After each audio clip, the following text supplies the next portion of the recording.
அலைக்கும் வரஹ்மத்துல்லாஹி வபரக்காத்துஹு.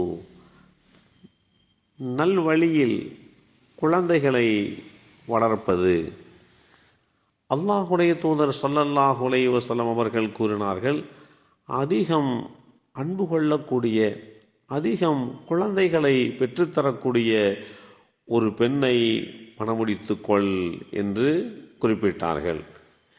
இந்த செய்தி அனஸ் இப்னு மாலிக் ரலியல்லாஹு அன்ஹு அவர்கள் மூலமாக அறிவிக்கப்பட்டு அஹ்மத் என்ற நூலிலே 13594 என்ற எண்ணிலே பதிவு செய்யப்பட்டிருக்கிறது.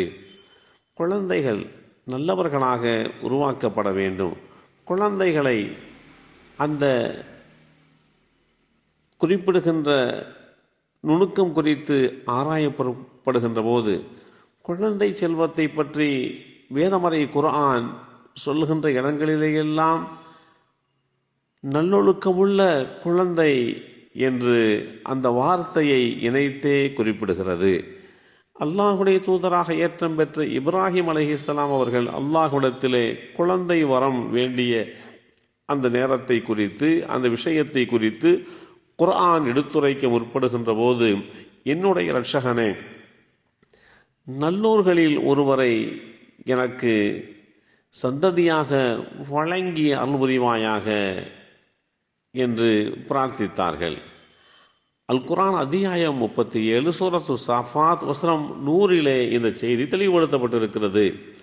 அல்லாஹுடைய தூதராக ஏற்றம் பெற்ற ஜக்கரியா அலைஹிஸ்ஸலாம் அவர்கள் அல்லாஹ்விடத்திலே பிரார்த்திக்கின்ற போது தனக்காக தன்னுடைய இரட்சகனிடம் பிரார்த்தித்து, என்னுடைய இரட்சகனே, உன் புறத்திலே இருந்து எனக்கு ஒரு நல்ல சந்ததியை வழங்குவாயாக.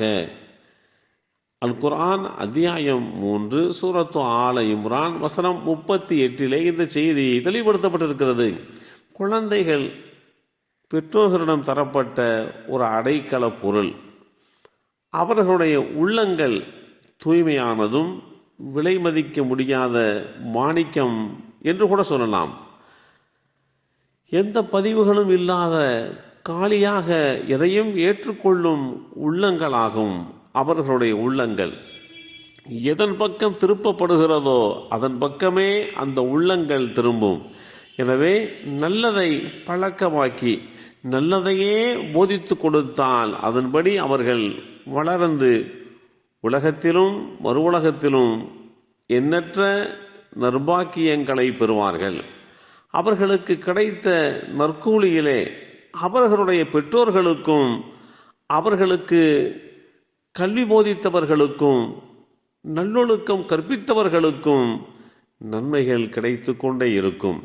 அவர்களுக்கு தீமையை பழக்கமாக்கி அவர்களை கண்டுகொள்ளாமல் விட்டுவிட்டால் அவர்கள் பாக்கியமற்றவர்களாக போய்விடுவார்கள். அவர்களுடைய குற்றத்திலே அவர்களுடைய பொறுப்பாளர்களுக்கும் அவர்களை நல்வழிப்படுத்த தவறினார்களே அவர்களும் பாவிகளாக ஆகிவிடுவார்கள்.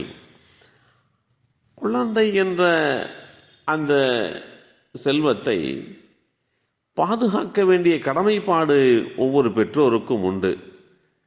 இன்றைக்கு குழந்தைகளை பாதுகாப்பதிலே அதிகமான பெற்றோர்கள் கோட்டை விட்டு விடுகிறார்கள்.